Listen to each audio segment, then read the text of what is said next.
মানিকে মানিক চিনে বা চোর শিয়ালের এক চুক্তি, এই কথা মেলাতে হলে বর্তমানে সবচেয়ে আলোচিত সাদেক এগ্রোর মালিক মোহাম্মদ ইমরান হোসেন ও পুলিশের সাবেক মহাপরিদর্শক বেনজির আহমেদের নাম জুড়ে দিলে খুব একটা ভুল হবে না। সাদেক এগ্রোতে ছিল বেনজিরের নিয়মিত আসা যাওয়া। শুধু তাই নয়, বেনজির আহমেদের বড় অঙ্কের আর্থিক বিনিয়োগ রয়েছে সাদেক এগ্রোতে। কোরবানির ঈদের আগে বংশমর্যাদাপূর্ণ কোটি টাকার গরু ও 15 লাখ টাকার ছাগল বিক্রি করে আলোচনায় আসেন সাদেক এগ্রোর কর্ণধার মোহাম্মদ ইমরান হোসেন। এবার অনুসন্ধানে বেরিয়ে আসে তার অভিনব জালিয়াতি। জানা গেছে পুলিশের সাবেক আইজিপি বেনজির আহমেদ বিপুল পরিমাণ অর্থ বিনিয়োগ করেছে সাদেক এগ্রোতে। অভিযোগ রয়েছে এই নিয়ে অন্য কোনো খামারের মালিক বা সংশ্লিষ্ট কেউ প্রতিবাদ করলে তাদের বিভিন্ন মামলায় ফাঁসিয়ে দিতেন ইমরান। সম্প্রতি ছাগল কাণ্ডে সামাজিক যোগাযোগ মাধ্যমে ভাইরাল হন ইফাত নামে এক তরুণ। এ ঘটনায় সামনে আসে তার বাবা মতিউর রহমানের নাম, যিনি জাতীয় রাজস্ব বোর্ডের একজন কর্মকর্তা। পরে একে একে বেরিয়ে আসে মতিউরের নানা কাণ্ড। প্রকাশ পেতে থাকে স্ত্রী, সন্তান ও আত্মীয়দের নামে তার পাহাড় সমান সম্পদের তথ্য। এ নিয়ে চারদিকে যখন তুলকালাম কাণ্ড, তখনই ধরা খেলেন আলোচিত সেই মতিউর রহমান। পরিবার সহ বাড়ি ছেড়েছেন তিনি, গুঞ্জন আছে বিদেশে পালিয়েছেন তারা। আর কবে আসবে এরকম গ্যারান্টি নেই, আদৌ আসবে কিনা 2-4 বছরের ভিতরে একটা সিচুয়েশন। বাসা থেকে কি মালামাল নিয়ে গেছেন না মালামাল সব? ওদের বাসা আছে অনেকগুলো, মালামাল নেয় না ওরা। প্রত্যেকটা বাসায় ওদের ই করা, ফুলফিল করা, ওরা যে কোনো জায়গায় যে ওরা করতে পারে। অবশ্য প্রথমে আলোচনায় আসা ছাগল কাণ্ডের জন্মদাতা, দ্বিতীয় স্ত্রীর সন্তান ইফাদের থেকেও কয়েক গুণ বেশি সম্পদের মালিক প্রথম স্ত্রী লাইলা কানিজ লাকির 2 সন্তান তৌফিকুর রহমান অর্ণব ও ফারজানা রহমান। প্রিয় দর্শক, আসসালামু আলাইকুম। নতুন একটি ভিডিওতে আপনাদের জানাই স্বাগতম। আজকের এই ভিডিওতে আপনি বাংলাদেশের আলোচিত এবং সমালোচিত সকল খবরগুলো দেখতে পারবেন। সেই সাথে শেখ হাসিনার বিরুদ্ধে কারা কারা ষড়যন্ত্র করেছে এবং শেখ হাসিনা কি তাহলে অচিরেই ধ্বংস হয়ে যাচ্ছে, সেই বিষয়গুলো আজকের এই ভিডিওতে আপনারা দেখতে পারবেন। তার জন্য ভিডিওটি স্কিপ না করে সম্পূর্ণ দেখার অনুরোধ রইল। সেই সাথে সাথে যে ভিডিওর অংশ বিশেষ দেখে ভিডিওগুলো শুরু করেছিলাম, সেই ভিডিওগুলো আপনারা বিস্তারিতের মাধ্যমে দেখতে পারবেন। প্রিয় দর্শক বন্ধুরা, বিস্তারিত ভিডিওটি দেখার আগে যারা এখনো চ্যানেলটি সাবস্ক্রাইব করে রাখেননি, এই চ্যানেলটি সাবস্ক্রাইব করে পাশে থাকা বেল আইকনটি বাজিয়ে রাখুন। ইতিমধ্যে যারা সাবস্ক্রাইব করে দিয়েছেন সকলকে জানাচ্ছি অসংখ্য ধন্যবাদ। প্রিয় দর্শক শ্রোতা, এই ভিডিওতে একটি লাইক দিয়ে চলুন আমরা ধারাবাহিকভাবে সেই বিস্তারিত ভিডিওগুলো একের পর এক দেখে আসি। দুর্নীতি নিয়ে বাংলাদেশে লঙ্কা কাণ্ড ঘটে যাচ্ছে। এই লঙ্কা কাণ্ড সাম্প্রতিক ইতিহাসে দেখা যায় না। যতদিন রাষ্ট্র ব্যবস্থা তৈরি হয়েছে সেই আদিকাল থেকে আজ পর্যন্ত সবসময় দুর্নীতিতে যারা এগিয়ে ছিল বা দুর্নীতি করার যারা চেষ্টা করেছে তারা সমাজ কর্তৃক নিন্দিত হতো, লোকজন তাদেরকে মন্দ বলতো, আর তারা নিজেরাও জানতো যে আমরা মন্দ লোক, এজন্য তারা প্রকাশ্যে তারা আসতে পারত না। ধরুন সেই মহাভারতের যুগে যখন দুটো রাজবংশে যুদ্ধ হলো, এক পক্ষে কৌরব আর এক পক্ষে পাণ্ডব। বলা হয় পাণ্ডবরা নীতিনিষ্ঠ ছিল, ভালো ছিল।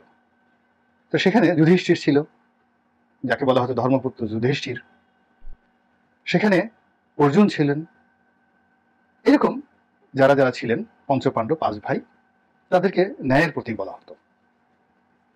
আর উল্টো দিকে যারা ছিলেন কৌরব, তো সেই কৌরবদের যিনি রাজা অন্ধ ছিলেন, তো তাকে নিয়ে নানা রকম নেতিবাচক কথা ওই জমানাতে ছিল এবং এখনো পর্যন্ত মানুষের অভিশাপ তার উপর।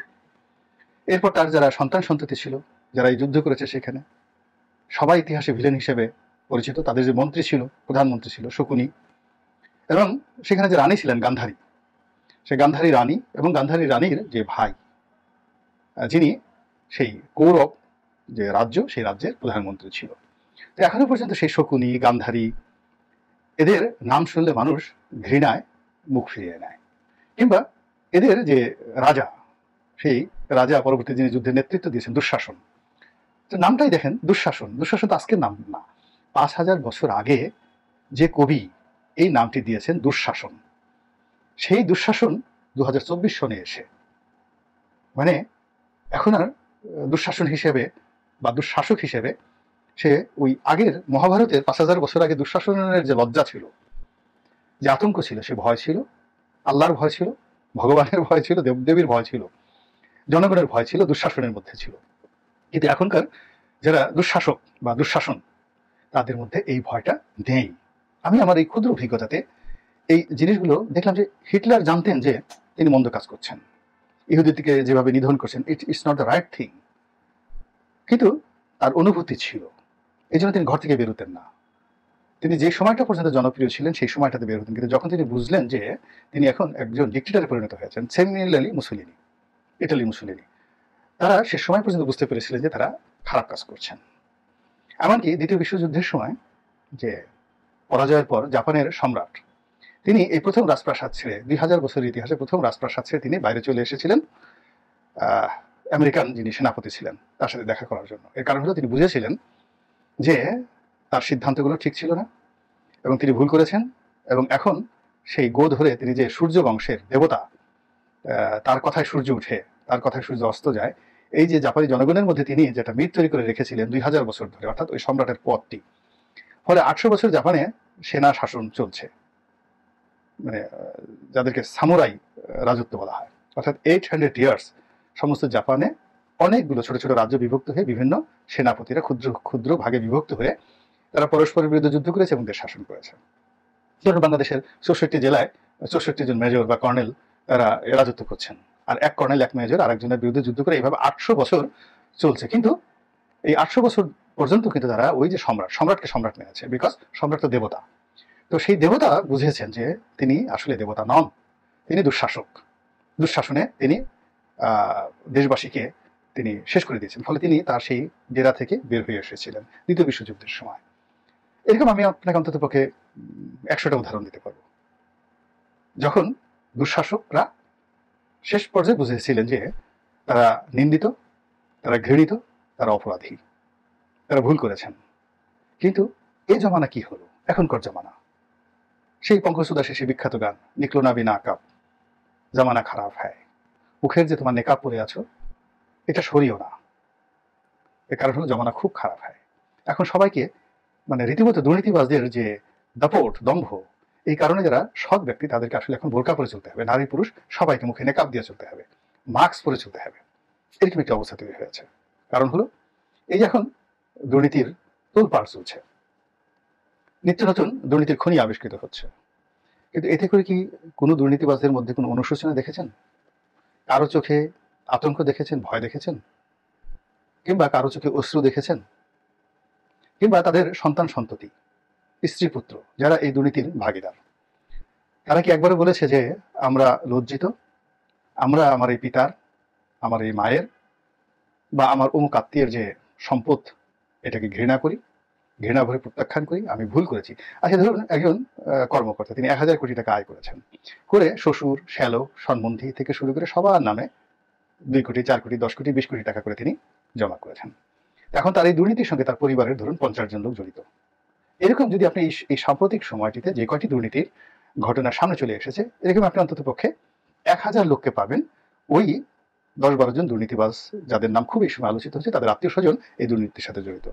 পুরো জাতির মধ্যে একজন লোকই সাক্ষ্য দিতে পারবেন যে এরা কেউ অনুশোচনা বোধ করেছে, কিংবা এই দুর্নীতির টাকায় যে মসজিদ নির্মিত হয়েছে, মুসলিমরা বলেছে এই মসজিদে নামাজ পড়বো না, এই মসজিদ ভেঙে গুড়িয়ে দাও, এই দুর্নীতির টাকায় তৈরি হয়েছে, আমরা এই মসজিদে নামাজ পড়বো না। এরকম জিহাদ কি আসছে? অনুশোচনা আসেনি, কারোর মধ্যে আসেনি, বরং এরা এখন অনেকের নিকট হিরোতে পরিণত হয়েছে। অনেক দুর্নীতিবাজ নারী এদেরকে পতি হিসেবে পাওয়ার জন্য পাগল পারা যায়, ইস একদিনের জন্য যদি ওর বউ হতে পারতাম আমার কপাল খুলে যেত। অনেক কুপুত্র বলছে যে হা মাত্র 1 ঘন্টার জন্য যদি ওর সন্তান হতে পারতাম, আর 100 কোটি টাকা যদি আমার অ্যাকাউন্টে চলে আসতো, আর আমি যদি কানাডাতে গিয়ে একটা গাড়ি কিনতে পারতাম, ফেরারি, একটা গাড়ি কিনতে পারতাম ল্যাম্বরগিনি, একটা গাড়ি কিনতে পারতাম অডি, ওহ, এরপর আমাকে ফায়ার করে দেওয়া হতো, এরপর আমাকে ডাইরেক্ট ফায়ারিং স্কোয়াডে নিয়ে আমাকে গুলি করে মেরে ফেলা হতো, ডাজ নট ম্যাটার, আমি তো ফেরারি চালিয়েছি। এরকম কুপুত্রের সংখ্যা বাংলাদেশে কি খুব কম? অনুশোচনা দেখছেন না কেন? 1 2 নম্বর হলো আল্লাহ রাব্বুল আলামিন সবসময় মানুষের তওবাকে খুব পছন্দ করেন। গুনাহ যে কোনো মানুষের হতে পারে, ভুল সব মানুষ করে, লোভ লালসা ছাড়া কোনো মানুষ এর বাইরে নয়। মানুষের জীবনে ধনসম্পদের প্রতি আকাঙ্ক্ষা, নারীর সুন্দরতম পুরুষ পাওয়ার আকাঙ্ক্ষা, পুরুষের সুন্দরী রমণী পাওয়ার আকাঙ্ক্ষা, নারী পুরুষ উভয়ের ক্ষমতা পাওয়ার আকাঙ্ক্ষা, ক্ষমতাধরদের সেই জনপ্রিয়তা পাওয়ার আকাঙ্ক্ষা, সম্মান পাওয়ার আকাঙ্ক্ষা, মর্যাদা পাওয়ার আকাঙ্ক্ষা, অমরত্ব লাভের আকাঙ্ক্ষা, এগুলো চিরায়ত। এগুলোর পিছনে একটা নির্দিষ্ট সময় পর্যন্ত মানুষ ঘুরে, কিন্তু আল্লাহ রাব্বুল আলামিন তাদেরকে দয়া করেন যারা একটা নির্দিষ্ট সময় পর বুঝতে পারে যে এগুলো অন্যায়। তখন আল্লাহ তাকে একটা সুযোগ করে দেন যে তওবা কর, আস্তাগফিরুল্লাহ রাব্বিহিম মিন কুল্লি যামবি ওয়া তুব ইলাইহি লা হাওলা ওয়া লা কুওয়াতা ইল্লা বিল্লাহিল আলিয়্যিল আযীম। এই শব্দটি বান্দার মুখ থেকে শোনার জন্য আল্লাহ উদ্গ্রীব থাকেন এবং এই জমিনকে আল্লাহ তাদের জন্য মানে উন্মুক্ত করে দেন যে ওরা ফিরে আসো, ফিরে আসো, ফিরে আসো। ওরা তো দেখেছো যে ওর মধ্যে শান্তি নেই, তুমি আরেকটা বিয়ে করতে চেয়েছো, ওর মধ্যে শান্তি নেই। তুমি 10টা বাড়ি করেছো, প্রাসাদ, সেই প্রাসাদ তুমি তৈরি করেছো, তুমি দেখেছো ওই প্রাসাদের মধ্যে শান্তি নেই। ফলে তুমি ফিরে আসো বান্দা, যেখানে তোমার শান্তি আছে। এবং যখন এই যে বান্দা ফিরে আসে, তখনই আল্লাহ তার সমস্ত পাপ মোচন করে তার জন্য দুনিয়া এবং আখিরাতে একটা ভিন্ন জায়গা করে দেন। নিজাম ডাকাত নিজাম আউলিয়া হয়ে যায়। তো এখন এই যে বর্তমান যারা দুর্নীতিবাজ, তাদের বংশবৎ, আত্মীয় স্বজন, সহযোগী, তারা কেউ ফিরে আসতে চাচ্ছে না। তারা সেই অন্যায়ের মধ্যে থাকতে চাচ্ছে, সেই দোজখের মধ্যে থাকতে চাচ্ছে।